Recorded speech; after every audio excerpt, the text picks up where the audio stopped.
Well, good morning. It's TheoTRADE chat. It's Don Kaufman here. We have 3 minutes to go to the cash open here on this Tuesday morning, September 17th, 2024. And the SPOOs, those S&P futures there are up some 21 handles. They're edgy, though, this morning. They're very edgy. So there was a bit of a rally in the overnight session. We were trading 57.11. We rallied off of it. I wouldn't be surprised to see a little bit of a pullback. What you basically have is Microsoft yanking the markets a little bit higher. Nvidia is right there with it. So it's not just Microsoft. You've got some big tech that is big tech is all kinds of bid. Don't worry, it's only a $60 billion buyback. Anyway, with that, Apple is lower once again. Tried for the corner and missed. This thing is going to be well outside its expected move. Couldn't happen to a better stock. Amazon, slight bid under it. Google, slight bid under it. Meta, slight bid. Obviously, Tesla. I mean, look, tech is being bought through and through. The financials this morning, they have a bid under them, and the energy this morning, a very mild bid. That is going to be rather influential to the advanced decline line, which out of the gate here in the next 90 seconds, that advanced decline line should be, I don't know, fairly spectacular with a side order of cheese. So your 80 line is actually going to come in pretty good this morning. I'll tell you though, some funky areas. Volatility refuses to die. That's obviously going to do a lot with VIX. So volatility refuses to die. That has a lot to do with the Fed. So you're looking at S&Ps projecting into new highs. Obviously, though, this is not contract adjusted. The SPX, though, on the week, pretty nominal. I mean, you have a 100-point move priced in for the week. We didn't really move yesterday at all. It was massively unchanged. I can't get anything out today. It takes a few minutes for the coffee to kick in, which I'm going to partake in right now. Bad when I'm drinking it before the bell even goes off. Anyway, let's come to today's cash open. S&Ps are bid, but it is, it's being led by Microsoft. And I don't want to leave out little Intel, okay? It could be somebody. Intel announcing a deal with Amazon. We're going to build chips together. Let's come to this morning's bell on this Tuesday morning. Alrighty then, advanced decline line out of the gate, somewhat strong. Interestingly enough, that just shot up into the open. Look at Nvidia. They like me. They really, really like me. Was that from like Saturday Night Live, like forever ago?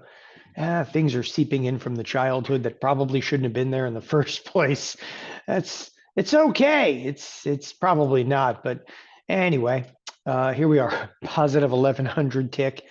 And the AD line actually this morning is not nearly as strong as I would have anticipated out of this.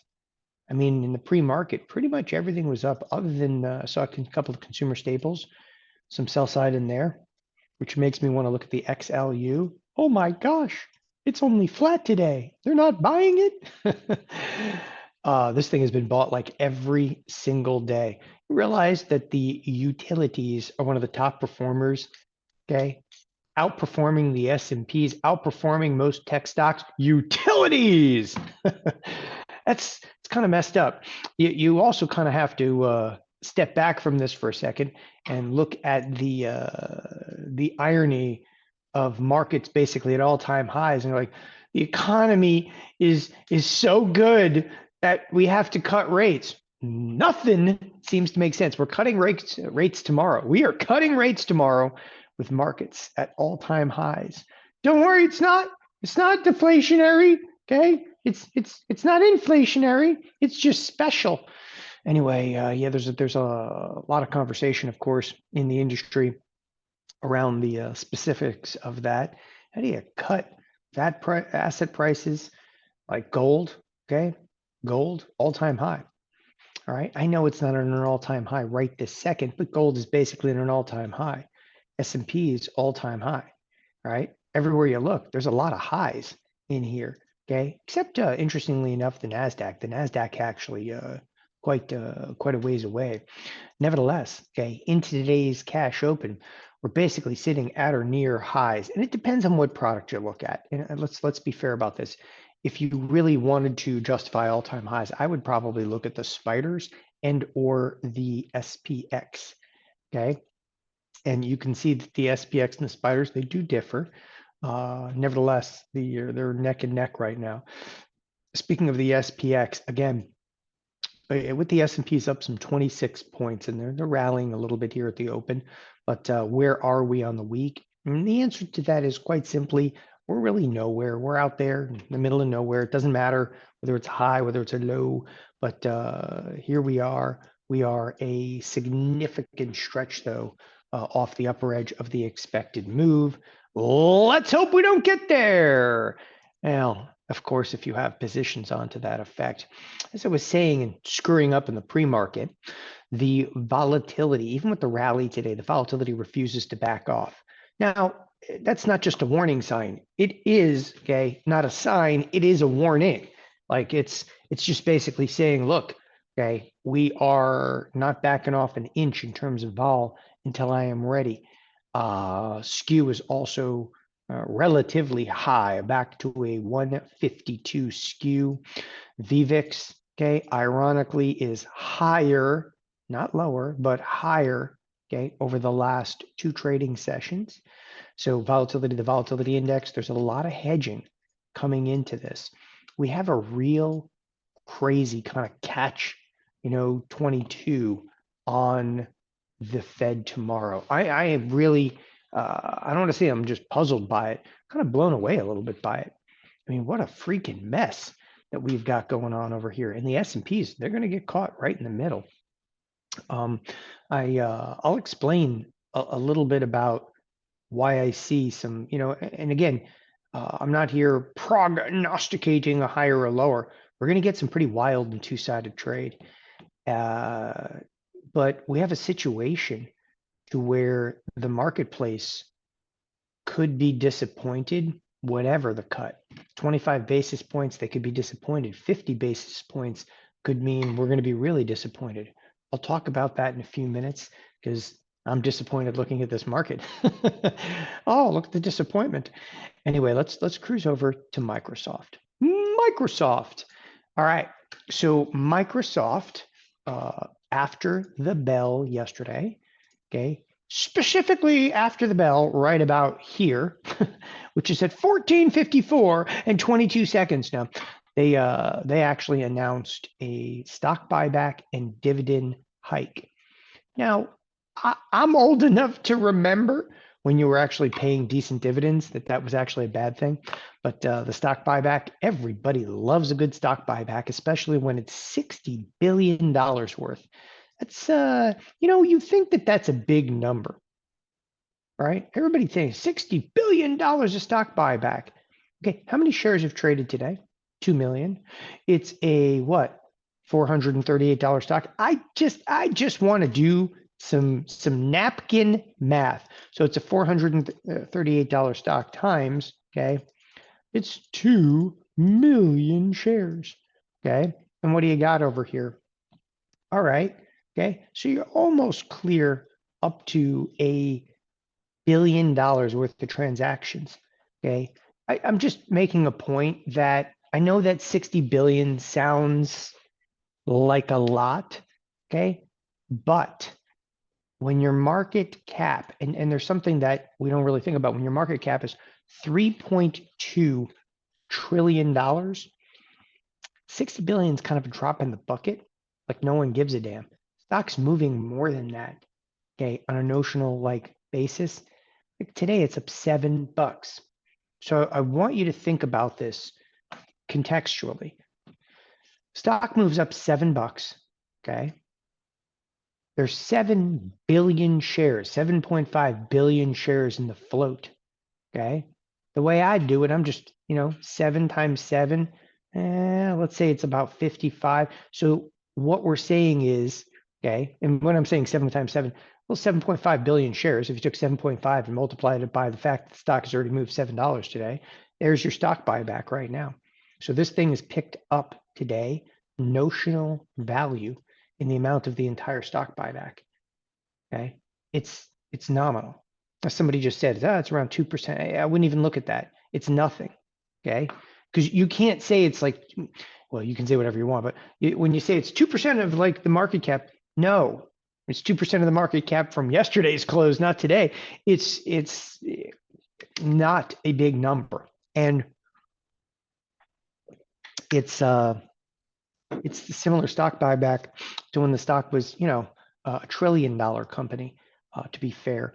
And you could actually make an argument in here, very easily and some analysts may do this, is that the stock buyback is not significant enough for the magnitude of the marketplace, meaning it's a $3.2 trillion company.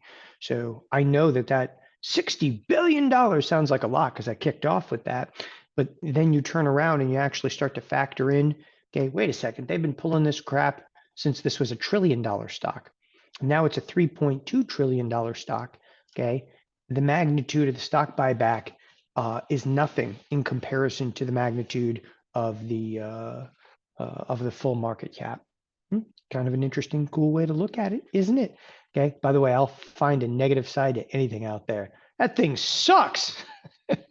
But think about that though. And then the dividend. Let's talk about the dividend. The dividend is 0.7%. If we add 10%, it'll be like 0.77%.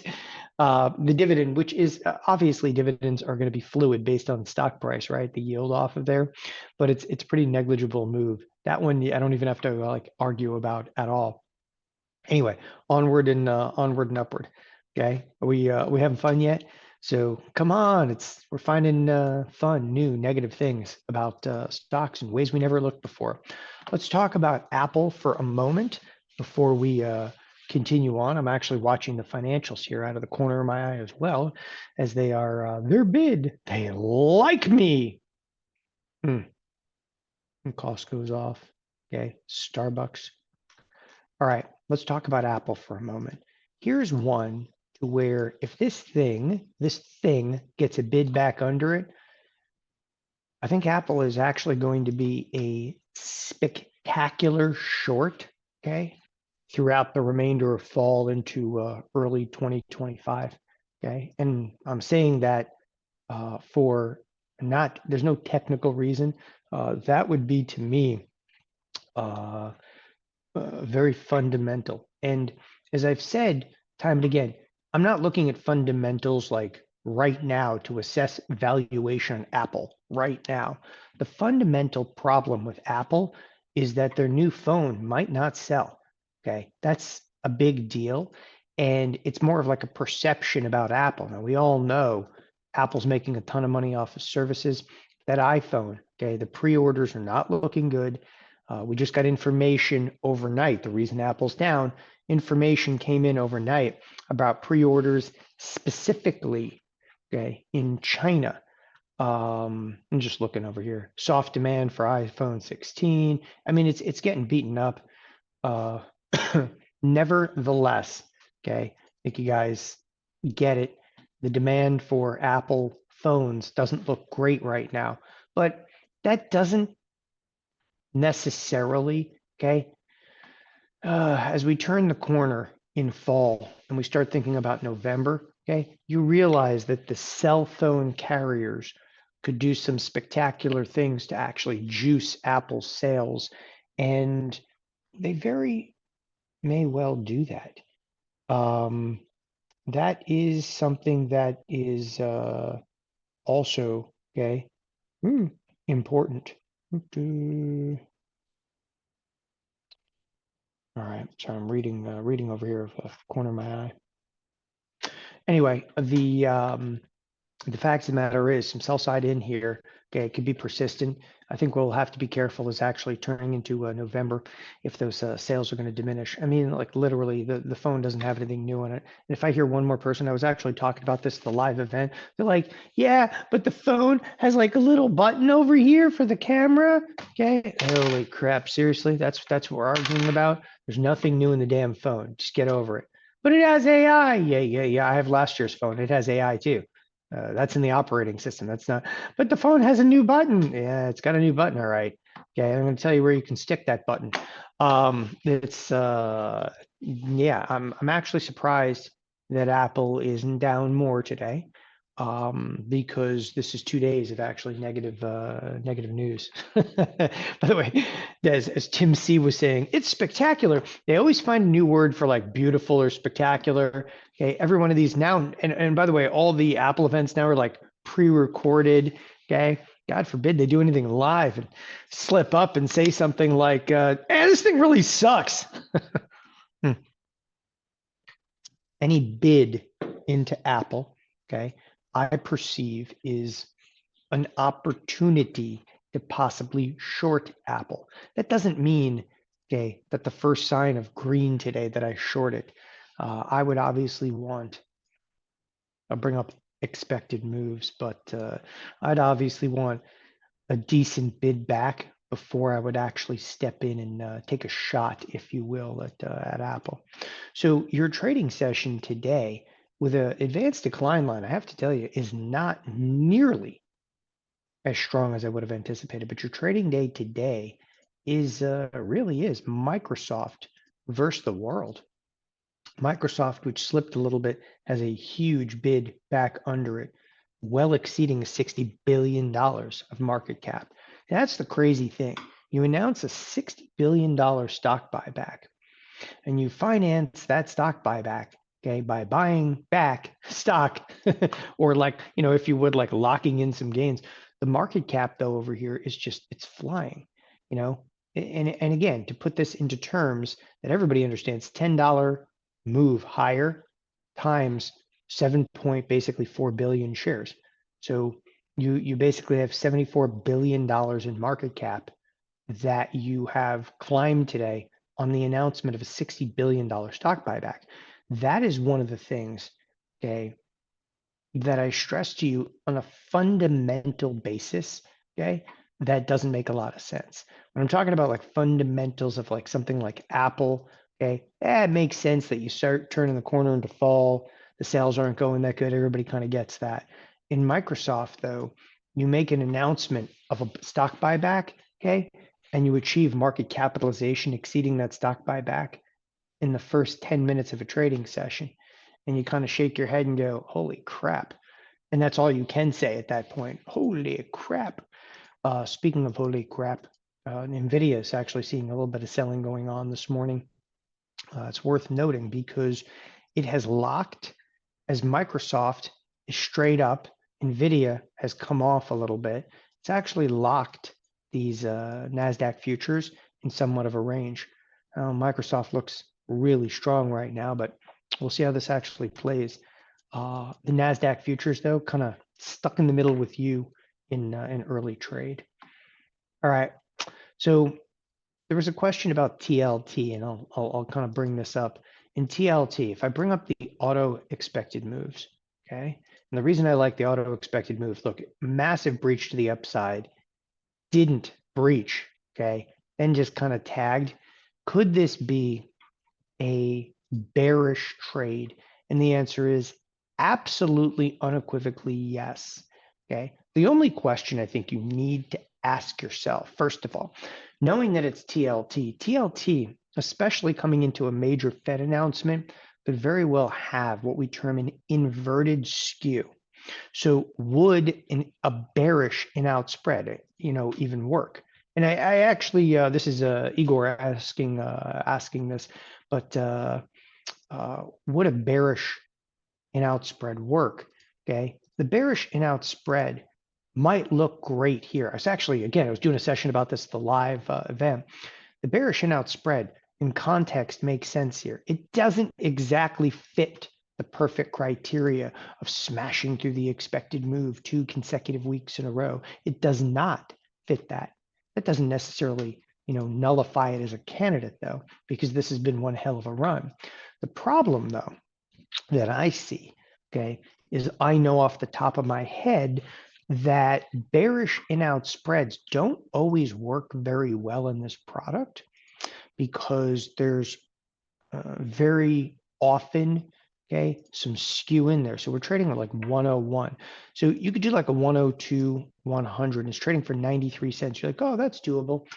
But the spread itself only has, okay, approximately 70 cents of intrinsic value. So you are paying something extrinsically here.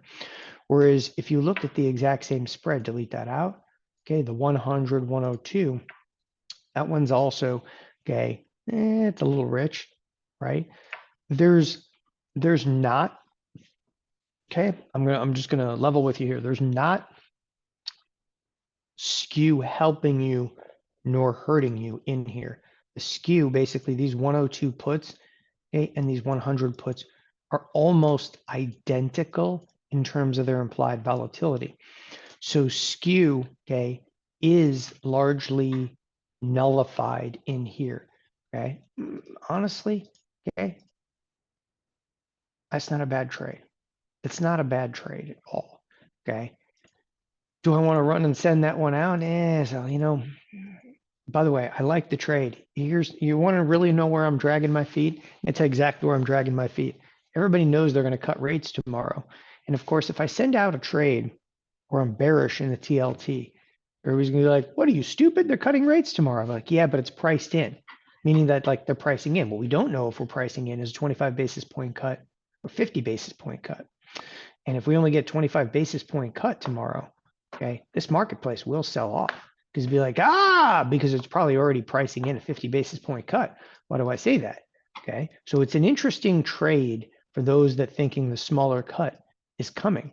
But right now, okay, I'm torn. Do you realize the probability? Okay, by the way, I looked at this yesterday morning before the market even opened. I looked at this yesterday morning. I go, this has got to be wrong. it's got to be wrong. Okay, people got stupid. People get stupid because now they're pricing in a 50 basis point cut, a 65% chance. Why? I just don't get it. The economy is doing so well, we have to cut 50 basis points. Okay, I mean, that's the bag of crap that you're being sold right now.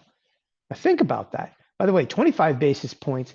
See, well, all right, that's it. Now we're going to unleash upon you this whole 50 basis points, 25 basis points discussion. Okay, Peter in chat was just saying a moment ago, 50 basis points is dangerous. Peter, I would agree with you. But if the marketplace says, I want it, I need it, then it's not dangerous. What's dangerous then is 25 basis points, right? Okay, maybe. I want you to think long and hard about that one because I agree with Peter 100% on that one. 50 basis points, like, are you out of your freaking mind? That must mean the economy is crashing because we're cutting so hard that markets at an all-time high. That's like, think about, okay, the magnitude of this. You look at the S&Ps. Have we ever been cutting rates? And everybody wants to compare this to years ago. Back in 1972, okay, yeah. Okay, I know history rhymes, yada, yada, yada, but you got too many rings around your tree.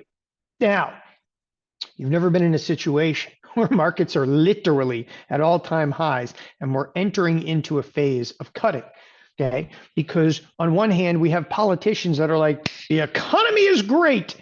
That's why we're cutting, right? Because the economy is so damn good, okay? Or the rates have just been high enough for long enough. But if you say a 50 basis point cut, there's just no way to spin that, okay? You lose your spinability in there. So I've constantly, no matter how many times in my head I see that it says, okay, a 50 basis point cut, man, I got a tough time with that one. Because if they do cut 50 basis points, right, it's impossible to spin that the economy is strong. It's impossible in my head. 50 basis point cut. because we're doing so damn well. It's not good. Meanwhile, if you cut 25 basis points, the marketplace could be disappointed. You naughty monkey, you didn't give me what I wanted. Okay. I didn't get my Christmas gift in September. Anyway, it's a huge catch 22. Okay. You're screwed if you do, you're screwed if you don't. And quite frankly, I just think we're screwed. That's my take on it. So this is a decent idea. Okay. Fraught with all kinds of crap though. I mean, I'll fire one off at 92 cents. I'm not paying up. I know we're selling off in here a little bit right now. Okay. I'm not going to go chasing. Okay. Don don't chase no spread. The problem is I can't chase the spread. I can't chase it because we'd be chasing it with like 5,000 contracts, and that is no bueno, not good for nobody. Okay. So just taking a look, I have XLU on right now, and XLU is not really doing anything. Just go quick glance. Come on. The only spread I have, I'm having problems this morning. The only spread I have that matters right now, okay, is here in the XLU. And the XLU, I still have 24 days left. So when you're sitting there, you're like, it's not going to happen. Oh, it's going to happen. 24 days is like all the time in the world. Okay. Fed meeting coming out. I like it. All right. You know what Zay is saying in here, interest rates no longer matter according to the marketplace. Yeah, you know what though, Zay, I could make the argument that nothing matters. There's no fundamentals, there's no interest rates. And that there's actually a great argument for that interest rates don't matter because NVIDIA, we don't need no stinking interest rates. We got GPU, okay? We got GPU, so we don't need interest rates. Don't worry. AI will save us all. You know, the funny thing, I was actually talking over the weekend to Tom Sosnoff on stage a little bit about this, but there was also a off stage discussion. I was getting into it with him at the coffee shop about AI. And, you know, Tom is, okay, let's just say a little different. And, you know, he was talking about the lack of monetization of AI. You know, monetizing AI might not be what people think it's going to be. I'm not saying that is a negative. Monetizing AI, you want the negative out of monetizing AI? Monetizing AI is putting your beep out of work. That's how you monetize AI. Okay. Apple don't need no people to work there because they got AI people to work there. Does that really monetize it? It's interesting stuff. But anyway, to me, it's cost savings initially, not monetization, right? So we fire more people, doesn't necessarily make us more money, but we fire more people because GPU replaces people. Okay. Tom is a little different. Okay. Different can be thought of as good. There's different good and there's different bad. Okay. It's all right. Yeah, you know, when it comes to the politics, some people are mentioning Republicans want this and Democrats want this. Okay. When it comes to the politics, I try to remind everybody that Jerome Powell was originally Trump's boy. Whether you like that or not, that's the truth. And I'm not trying to be political. That was Trump's pick. Now, Trump obviously got into it with him. Trump gets into it with everybody. He doesn't like anybody. It's okay. That's okay too, because he's different. Anyway, that was not the pick. Actually, Trump even liked Janet Yellen. Truth be told, Trump liked Janet Yellen, but just made a political decision. And he said it was some of the people around him. He made a political decision that he had to switch out to put somebody in there that was going to be like a Janet Yellen. So he actually is a lot like Janet Yellen. He really has become the Punxsutawney Phil of his time. Nevertheless, okay, I don't think they're pulling too many political strings on this one. Like nobody's calling up Jerome Powell and being like, hey, man, we could really use a 50 basis point cut. Because I have to be honest with you, the politicians are just as scared, okay, about this 50 basis point cut as you or I would be. Because, and by the way, I don't believe for a second, I really don't believe for a second that anybody would want a 75 basis point cut or a 50 basis point cut. Again, I don't think anybody's making that phone call because that would imply that your economy is not good. Okay, that would imply that we need to cut. Like, and the other side would actually come after them for that. If like Jerome Powell, said like, yeah, they called me and I got to cut 75 basis points. Okay, that would basically imply that the economy sucks. And it's an interesting synopsis, but how the market's going to react to this one, well, let's take a look at that. Okay, it's okay. It is interesting. Okay. Yeah, there's always been pressure to Fed. Okay.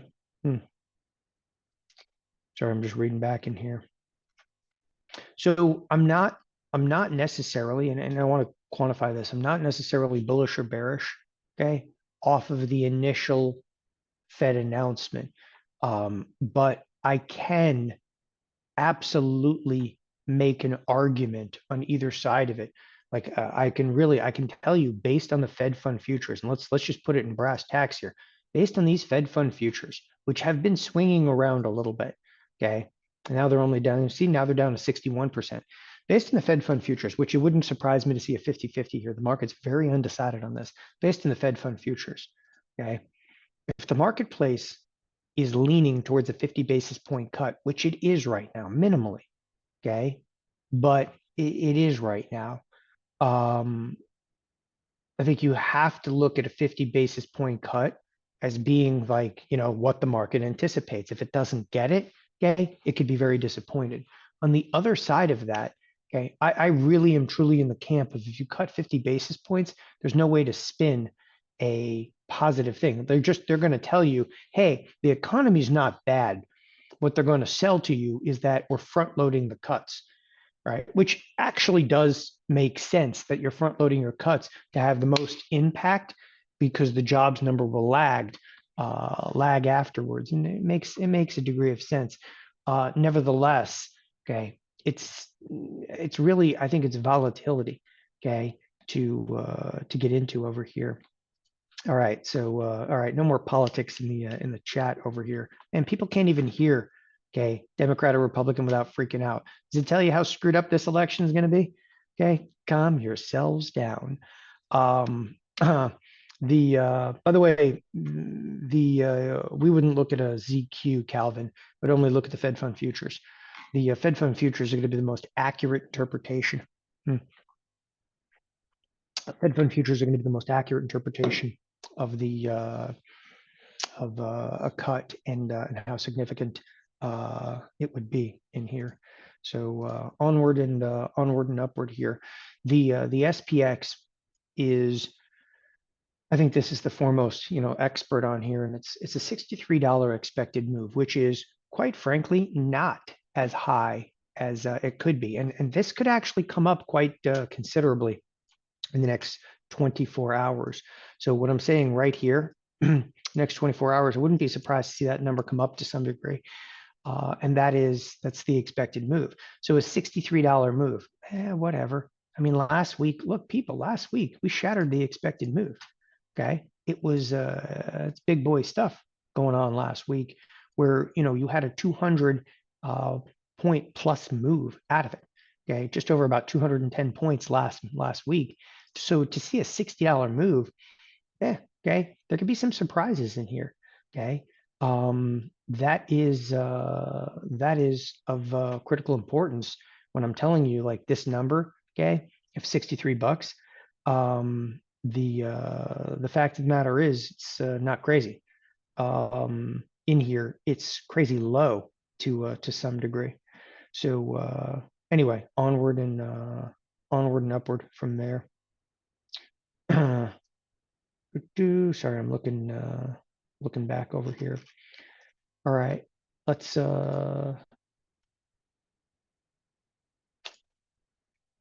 take a glance back as the S&P start to pull back just a little bit. By the way, no real surprises inside of the tape today. Okay, it's slow, it's methodical. You have Microsoft bid and everything else kind of getting dragged behind. I'm actually a little bit surprised okay, that we're not seeing more action, specifically out of the Nasdaq. It is interesting. Apple is somewhat holding us back to a degree. Nvidia not doing much on the trading session. So it's Microsoft is the player in the room today, along with a little bit of Meta, but all of them are kind of slipping. And I'll tell you what, there's not an easy trade to want to jump on ahead of the Fed. Okay, there's a decision you have to make over here.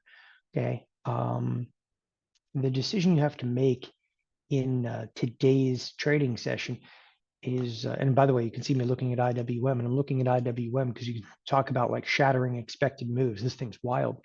But the decision you have to make is in any given position, whether I'm going to be executing into some catapults. I'm obviously looking some in out spreads. Ultima, I've actually sold some premium, and that premium is actually up. No, that's not opening. Now premium is actually up over 63%. And you're like, why am I not closing it? Because I'm actually technically short the 5250 calls. So in theory, I'm actually short the marketplace, selling premium against it. Okay. The reason I haven't closed this 59-day expiration is I'm going to roll both of them out. I'm going to roll the 5250 calls, and I'm going to roll the puts, okay, at the exact same time. So we'll look at that. That's actually the some of the first premium I've sold in quite some time. That one's pretty much a layup in here, but again, with 59 days left, this is a prime time for a roll inside of here. The again, the question kind of looms in the entire marketplace right now is, do I want to step ahead of the Fed? I don't look at it as being wildly advantageous to step ahead of the Fed, unless, of course, I'm selling some premium. But I'm selling some premium if the market rallies off of the Fed. Okay, if the market rallies off of the Fed, volatility will definitely crush big. So VIX will crush in a big way if we rally off of the Fed. If we sell off from the Fed, that volatility is, invariably going to explode in your face. So in-out spreads are not going to be, okay, positively or negatively impacted by a change in vol. Okay, it would be a very, very nominal change in there. So let's let the in-out spread argument, unless there's something spectacular ahead of us, like I look at TLT. Look, if I can get into TLT at a decent price, okay, I think it's actually worthwhile, because I'm going to tell you something about TLT. Okay, not only is it rallied, but even if we're wrong in TLT, if it comes up, it'll still eventually pull back, especially when I'm going to do the trade like 30, 31 days out. We'll see if I can get filled. I'm going to leave this order working. You can see I'm working 92 cents and it's at 96 cents. So we'll see if the TLT trade works.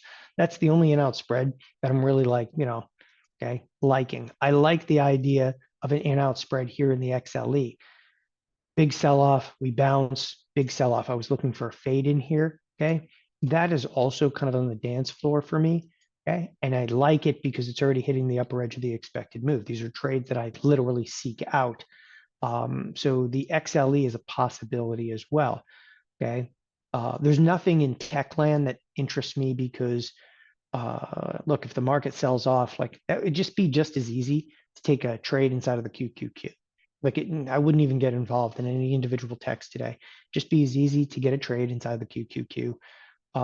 Looking down the list, some of the usual suspects.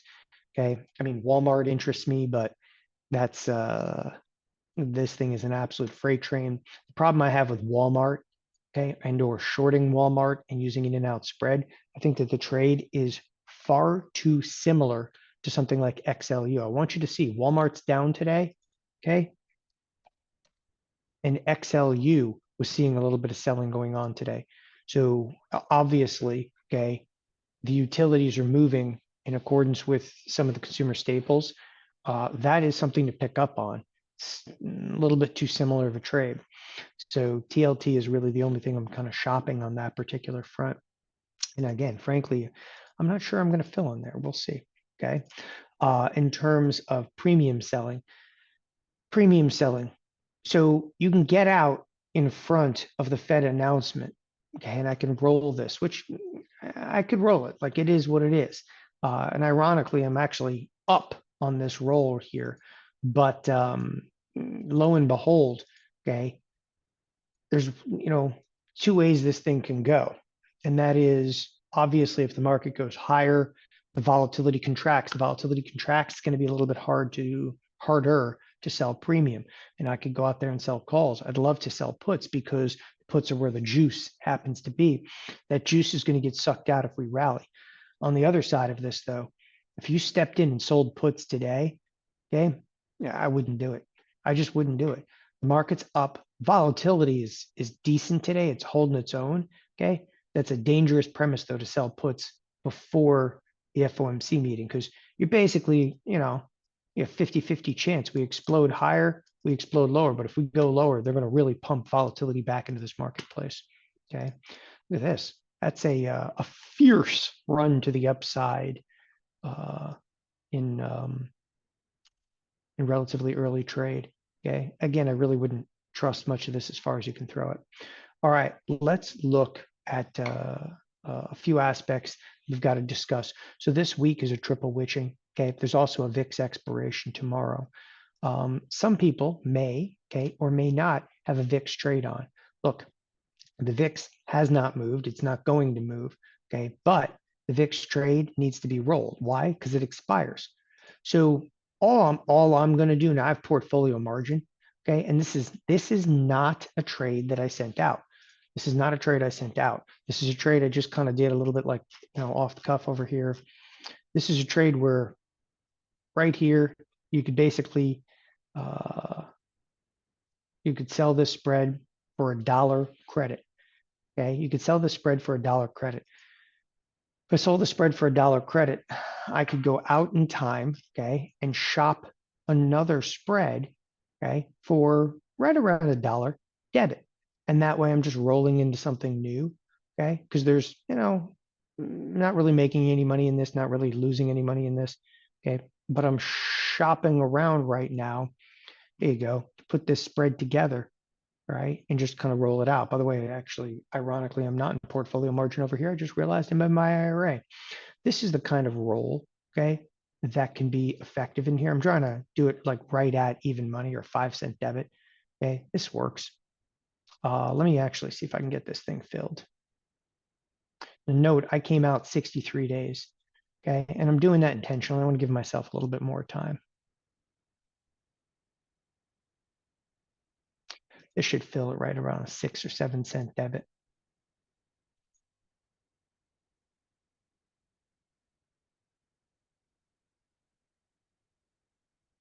Well, I'm gonna leave it in there and see if it works. Work it. So this would be obviously just a roll, right? I'm not getting any kinds of crazy in here. 8 cent is the most I'm going. I'm not getting any kinds of crazy in here. All I'm trying to do is pick up and roll this little monkey here. And the conversation piece right now with the market rallying is that option right there. The bid offer spread, okay, is 8 cents wide. So if you look at the cost of my spread that I'm creating over here is an 8 cent debit. The mid to natural is a little bit wide. This 8 cent debit, ironically, is the exact same width of the bid offer spread here. So if you're kind of questioning why is he not filling, well, I'm not filling because kind of screwing me a little bit in this spread.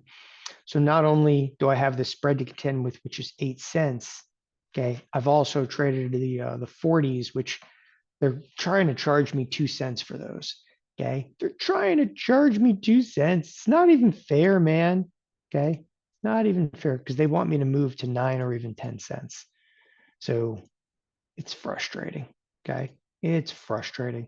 By the way, this is one of the drawbacks. People always ask me, like, what are the drawbacks of trading SPX or VIX? VIX and SPX, okay, are proprietary products, the Chicago Board Options Exchange. Now, there's nothing wrong with that, okay? However, what is, wrong, what is wrong is that there's no other marketplace to go to. So like I can either do business with them or not do business at all.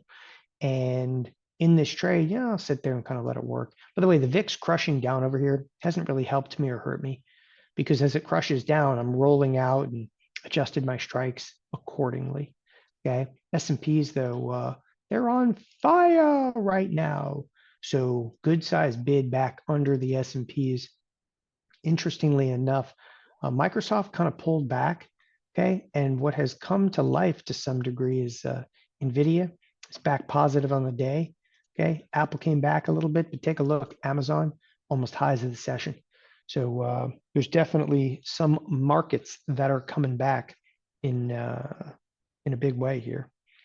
Yeah, maybe. Okay. All right. Yeah, the SPX is butting up right now, okay, against its daily expected move. So for those of you interested in this, the expected move in there is right around $32, and $32 is exactly the move we're seeing right now. Okay, so let's go on to a few other underlyings. I'm still trying to fill this this VIX trade. Okay, I'm frustrated, I tell you.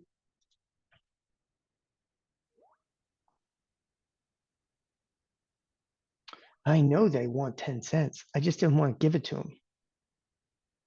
And they're still not going to fill me. I'm going to have to leave this order working for a while. Work it. Okay. Everybody got that one? I'm just going to let it sit up on the screen for a second. I'm rolling from a 1640, okay, to a 2029. And I'm trying to do it for a 10-cent debit. Okay. But as the marketplace has rallied, they have pulled back the VIX just a little bit. Okay. But where I am right now, fill me, fill me. This is like a trade where it's working. I'm going to cancel replace and keep putting it in at the exact same price just to annoy them. Okay. I want you guys to see me. Anyway, we'll leave that one out there. I like it. Okay. Let us continue on. And again, I am rolling not for the next expiration. There's my fill. Oh, they see now. I put it in for 10 cents. They fill me for 9 cents. Okay. I told you, man. Okay. I know people. I actually don't really know anything in there, but no, I know the bid offer spreads in here fairly well. And look, they upticked in the VIX and that filled me. Okay. Wow. That's quite the little uptick in the VIX. What's going on here? My, what a large red candle we have. The marketplace continues to be a bit sketchy over here. Okay. Huh. Interesting. Very interesting. Very sketchy for an up day. It's very fast and very disconnected feeling today. The advanced decline line, I could give crap about that, but I will tell you something. I mean, with the Fed meeting coming out tomorrow, I'm rather surprised that the volatility is holding its own as well as it is. It's going to actually turn into a rather dangerous session. So keep your head in the game a little bit today. Yesterday was a complete slop fest, but what is surprising today and what I see in the tape is these are big, fast, disconnected kind of feeling trades. And that is, look at financials is what actually took us higher. Was not. I was looking all over the place. I'm like, the hell is making us go? What's making us go higher? It's the financials that actually took us up.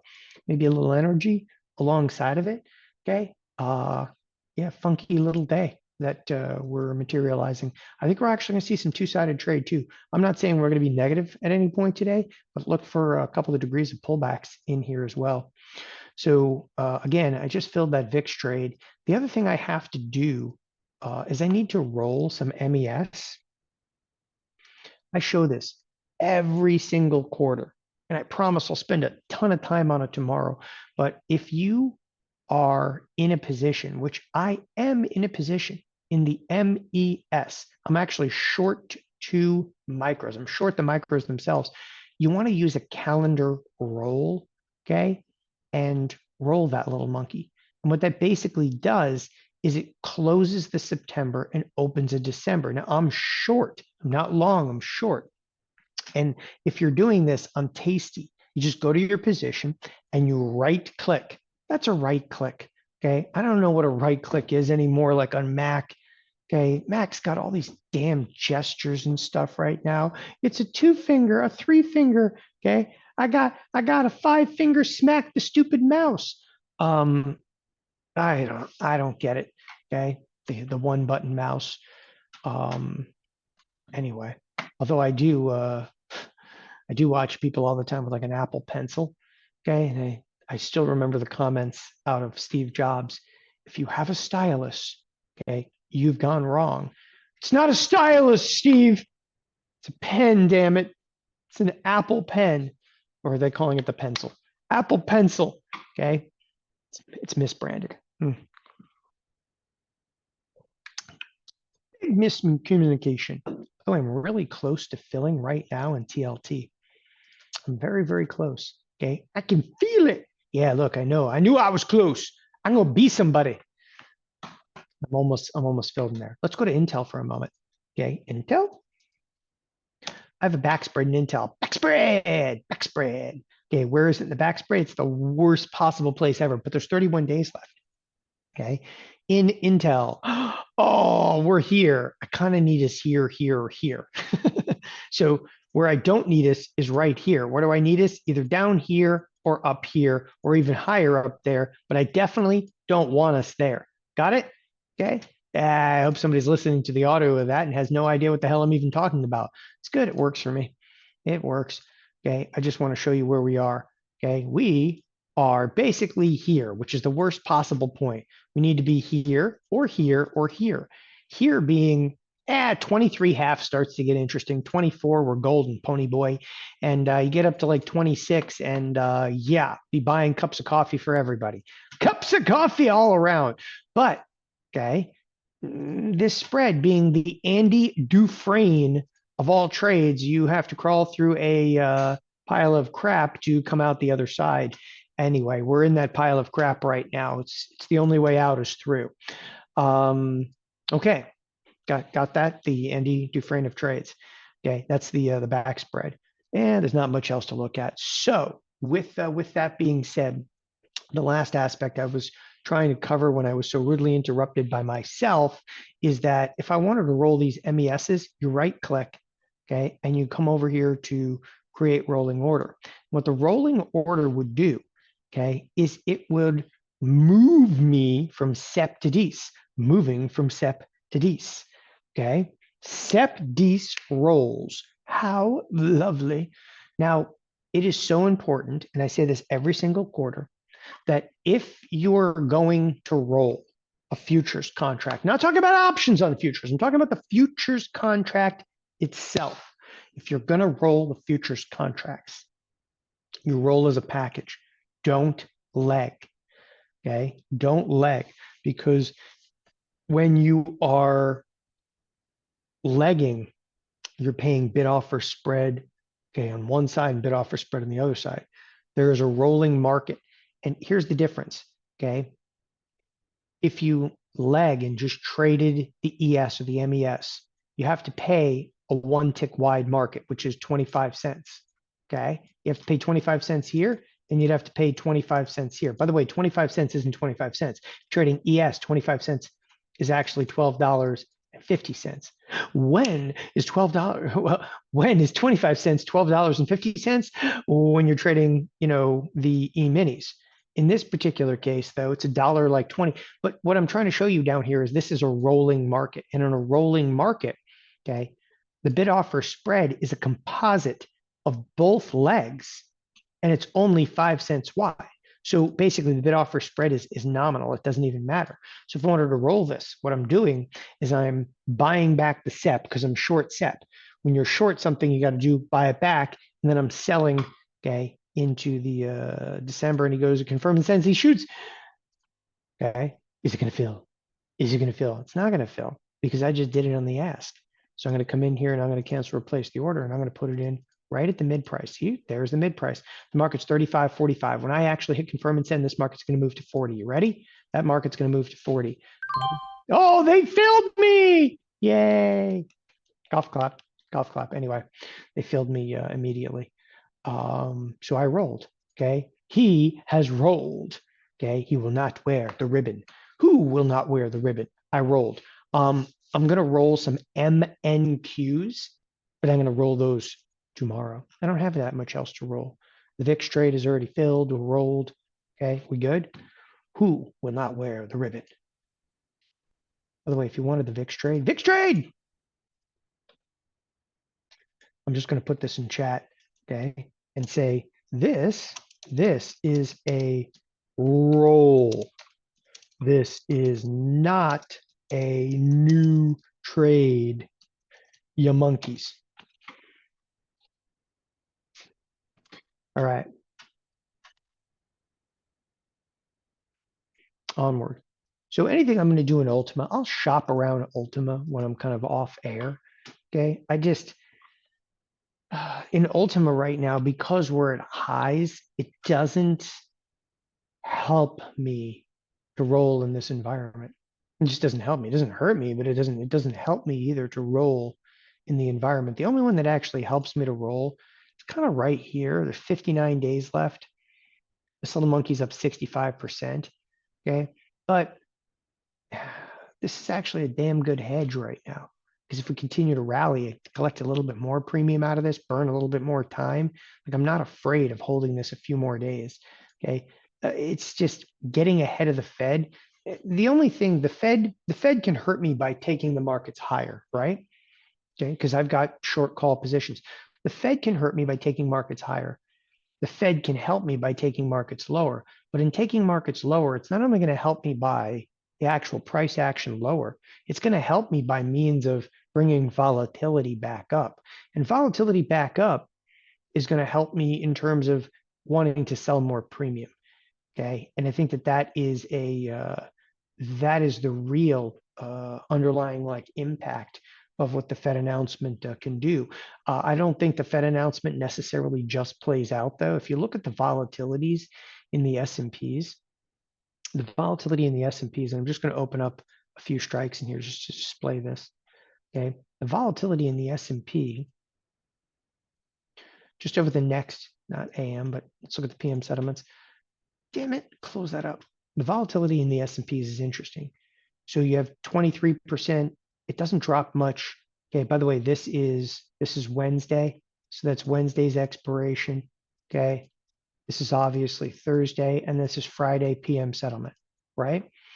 You can see that we're loaded right now towards the Wednesday expiration, but it doesn't taper very much, okay, for Thursday and Friday. And we still have a $92 move priced in between now and Friday. So the interesting, I guess, aspect of that is you've already passed through Monday, you've passed through part of Tuesday, and they're just not really crushing vol out so much. Okay. But this is kind of a big boy expected move. Now, granted, we're moving up 31 points today. We're not even halfway home. It's a $100 expected move in the week. Yeah, you got to be aware of that. Because as I said to you guys, even yesterday, there's a really high probability we hit the upper and or lower edge of that expected move. Okay. And markets right now, look, my best guess right now, I'd be surprised. The Fed wants to make everybody happy, but if we get the 50 basis point cut, the knee-jerk reaction is to hit the upper edge of the expected move. Thereafter, possibly pull back. 25 basis point cut. I think the marketplace now is probably going to be disappointed, okay, and causes some sell side activity. So, we'll see. Let's see if that plays that way. By the way, when we're talking about cost of carry, does it really come down with a Fed cut? And the answer is no, not really. Okay, cost of carry is, based on a little bit longer duration than just a Fed fund futures. So it's not going to change as much as you might want to believe. Like when you start looking out at interest rates, and here's the 5-year. Okay, interest rates have already dropped substantially. Okay, why have interest rates dropped so substantially? Because everybody realizes the Fed cut's coming. Okay, right? They already realized it, so it's already priced in. Like the 10-year is back down to 3.6. Realize we were facing almost 5%, okay, a few months ago. So interest rates have actually come down. I know it's supposed to be good for real estate, whatever. Okay, but who knows what real estate is going to look like? By the way, real estate has its own issues too. Real estate has issues because of significant law changes. Anybody in the real estate business will tell you that right now is the law changes. Okay, the law has come for real estate, and in doing so, has maybe impeded upon that marketplace to some extent.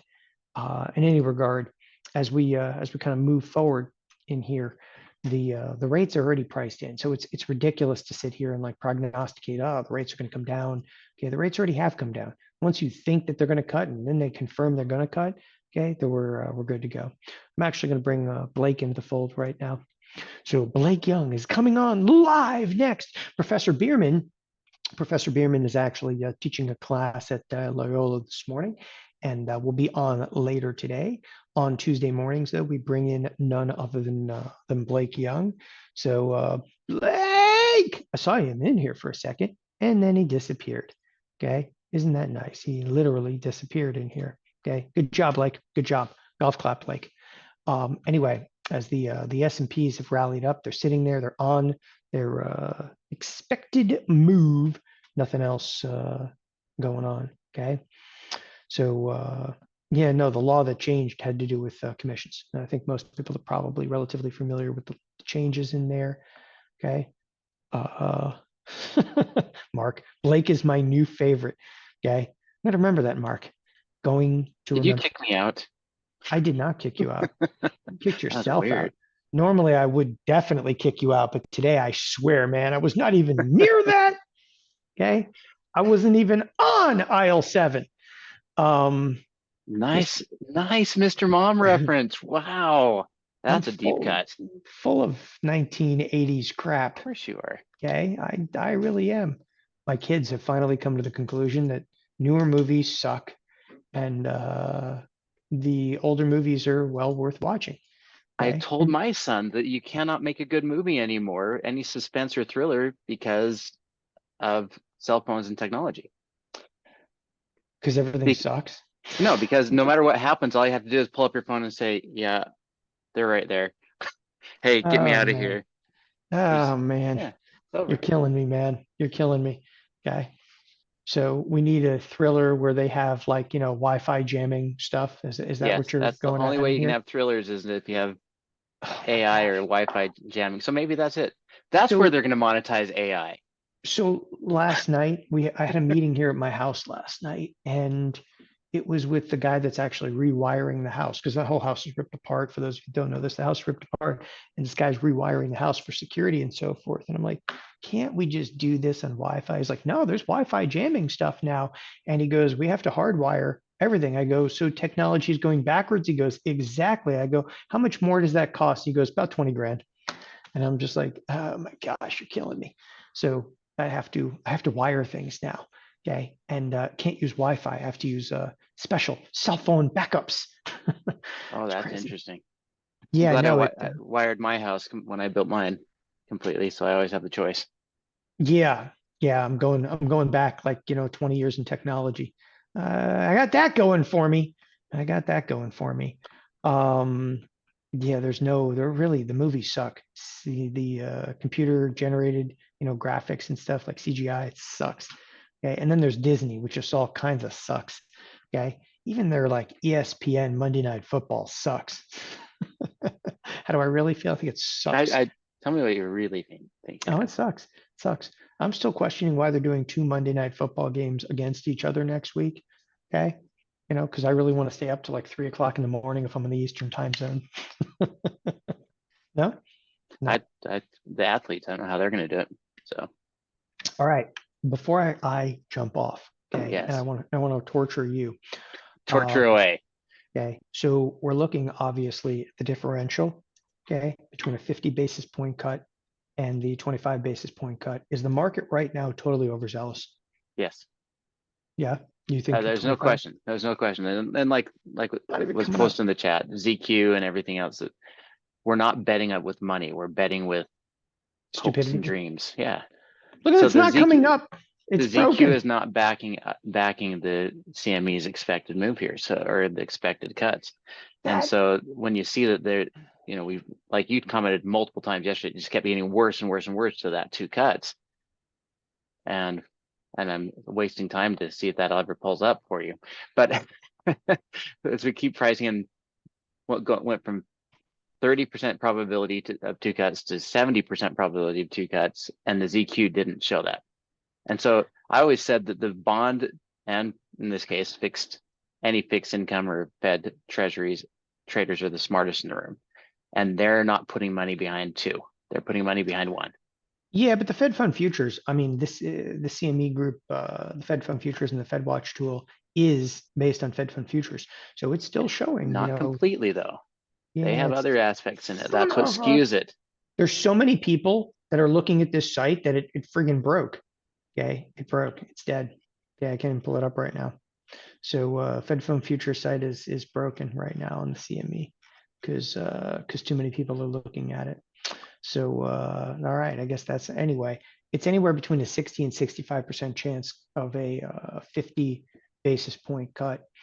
And again, look, if it doesn't get it, it's going to be disappointed. And if it gets the 50 basis point cut, then I'm a little disappointed. Disappointed in the terms of like, how bad's the economy? How are they going to spin that? We're front loading our cuts, and they're going to have to spin it like, hey, wait, no 50 basis points. We're just doing it because we want to feel special. That's the best Well, you got. yeah, and I was listening the whole time and caught your comment that they're going to say they're front loading.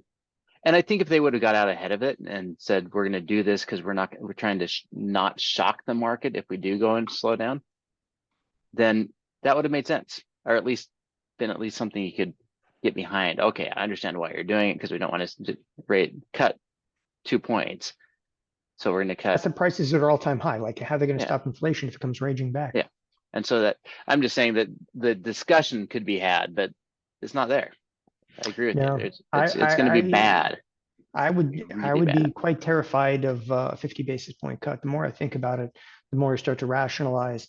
Forget about what it even implies right now. I think it implies that inflation could actually make a comeback. And Well, we already saw it in PPI in the discussions we yeah, had in CPI that if you take out the fact that energy fell that far, we're in trouble. yeah, no, it's pretty definitive though. It's for me more than anything is let's extract the energy price, let's extract all that. Just look at markets. Markets are actually telling you something when asset prices, in my opinion, are at all-time highs. How is that? People are actually looking at economic data. It's deflationary. It's deflationary. Okay, there's some good deflationary data coming in. First of all, deflationary data is typically not good, but secondly, asset prices are at all-time highs. Okay, and for me, that's a huge disconnect because if the marketplace, like if people have money, they're going to spend money, and with markets at all-time highs, they have money. With that, I am going to turn it over to you for the next hour. So if you guys could please stay tuned. Blake Young will be back on all.